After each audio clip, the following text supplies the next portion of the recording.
बच्चों, आज मैं आपको संस्कृत व्याकरण के अंतर्गत अपठित गद्यांश का अध्ययन कराऊंगी।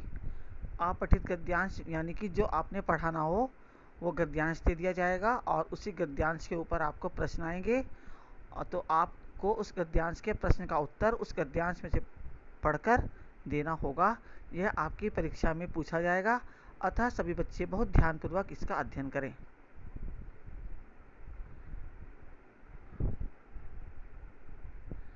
इस पाठ का आपका मुख्य उद्देश्य अपठित गद्यांश पढ़ाने का यही है कि आपके अंदर रचनात्मक कार्य का विकास हो, और आपका जब आप उसको प्रश्न के उत्तर ढूंढें तो आपका मानसिक स्तर भी बढ़े, और आप जो है इसको पढ़कर आपके अंदर एक आत्मविश्वास जागे और आप स्वयं आत्मनिर्भर बने।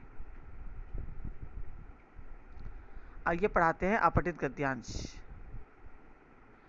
अब देख लीजिए, अपठित गद्यांश में आपको कैसे कैसे क्या करना है।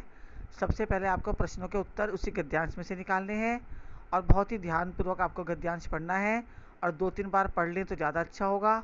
और आपको उसके गद्यांश को, उसके अर्थ को भी पढ़ लेना चाहिए, उसके अर्थ को और भाव को भी समझ लेना चाहिए। उसके बाद आपको प्रश्नों को अच्छे से पढ़ें और उसे रेखांकित कर लें, और जब उत्तर लिखिए तो प्रश्न बहुत ही सरल और छोटे छोटे होते हैं, तो उत्तर देते समय आप बड़े ध्यान से उत्तर दें, और उत्तर भी आप संस्कृत में दें, और छोटा छोटा उत्तर ही देना चाहिए। और जहां आपको उत्तर एक शब्द में देने को कहा है वहां एक शब्द में दें, और यदि बड़ा पूछा गया है उत्तर देने को तो बड़ा प्रश्न तो बड़ा उत्तर देंगे आप। और व्याकरण का प्रश्न बहुत सोच समझकर, बहुत ही ध्यानपूर्वक आप पढ़ें, बार बार पढ़ें और उसका उत्तर दें।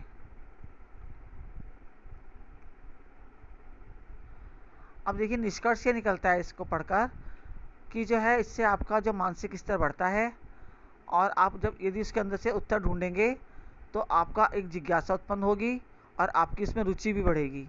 और आप ये जो है उत्तर जवाब दें तो बहुत ही संक्षिप्त और सरल होने चाहिए। एक पद में दें, ज़्यादा अच्छा है। उसको बढ़ा चढ़ाकर उत्तर देने की बिल्कुल आवश्यकता नहीं है। जहाँ छोटे उत्तर देने हैं वहाँ छोटे उत्तर दें, और कोशिश करें कि कोई भी काटा पीटी या कोई भी इसमें आप गंदा ना करें, और बहुत ही साफ और स्वच्छ लिखाई में आप इसको करें।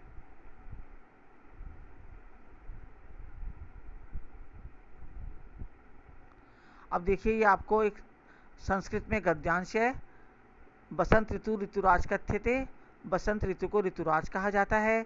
अस्मिन् समय नाति उष्णता भवति ना च अतिशीलता, इस समय ना ही बहुत गर्मी होती है और ना ही बहुत ठंड पड़ती है। उष्णता माने गर्मी और शीतलता माने ठंड।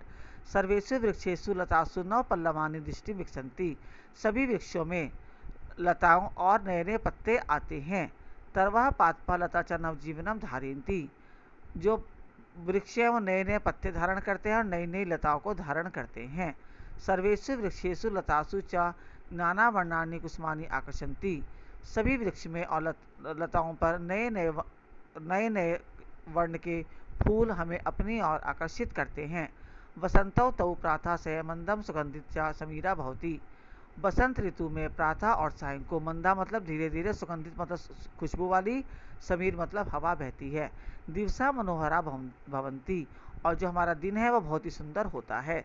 बसंत ऋतु जीवने हर्षम सा आनंदम च संचारम कांति, बसंत ऋतु में हमारा जीवन हर्षपूर्वक और आनंद से बीतता है।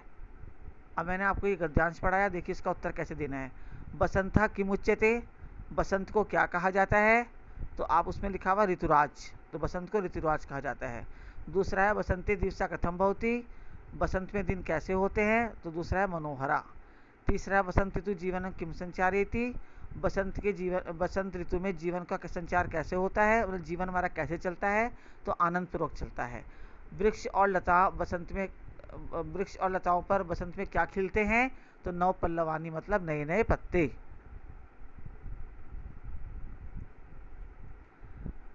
इसी प्रकार पूर्ण वाक्य में उत्तर दीजिए, लेकिन आपके परीक्षा में एक वाक्य में उत्तर ही पूछा जाएगा।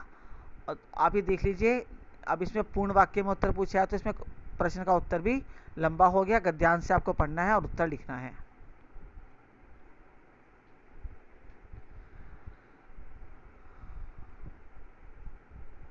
धन्यवाद।